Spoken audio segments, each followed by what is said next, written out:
Stairs. Credited to Jack. In 1984, an old widowed lady lived by herself in a two-story house. She was completely immobile and bound to her wheelchair. Ever since the mysterious death of her husband, she required the aid of a caretaker who would visit her daily to help her with her everyday tasks. What made it so difficult was the fact that the two floors of the house were only connected by an old and decrepit staircase. When the old lady needed to move between the two floors, the caretaker would have to carry her frail body like an infant up and down the stairs. One day, the police received a call from the widow. There had been a murder. Since police units were scarce at the time, and the murderer had already fled the scene, only one detective was sent out to conduct the initial crime scene report. He arrived to see the caretaker's body splayed out on the floor with her vocal cords ripped out, leaving a pool of blood on the first level of the house.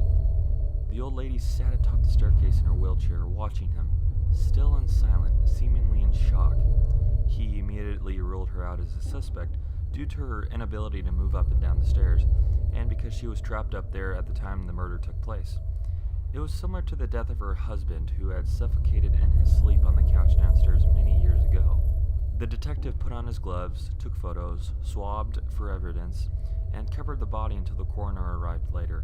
All routine business.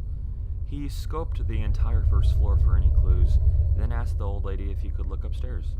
She insisted that she was upstairs the whole time, and no one apart from her had been up there that day. Regardless of this, the detective ascended the staircase, to which she slowly and hesitantly moved aside. Beyond the staircase, there was a narrow corridor with 3 closed doors along it. He checked behind each of the doors. The empty bedroom, nothing. The bathroom, nothing.